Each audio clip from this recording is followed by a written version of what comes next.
课文2บทเรียนที่2บัวแก้วอยู่ที่โรงไปรษณีย์บัวเชี่ยว师傅我买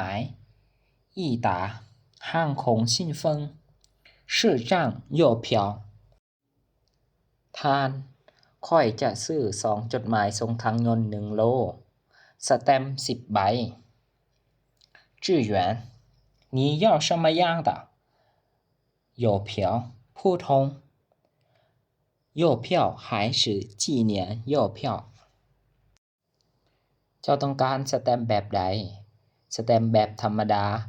หรือสแตมป์แบบที่ระลึกบัวเฉียวผู้ถง邮票สแตมป์แบบธรรมดา志远要多少เอาเท่าใดหรือว่าต้องการเท่าใดบัวเฉียว5张3块的5张2块的3หยวน5ใบ2หยวน5ใบ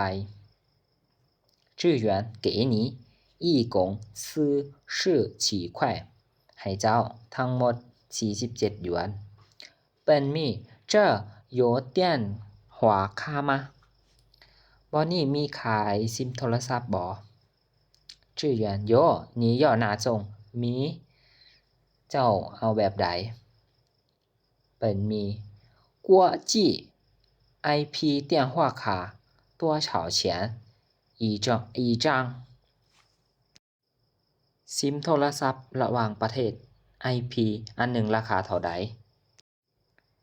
志远您看这种100块那种50เจ้าเบิ่งแบบนี้100หยวนแบบนั้น50หยวนเปิ้นมี我要这种啊ค่อยเอาแบบนี้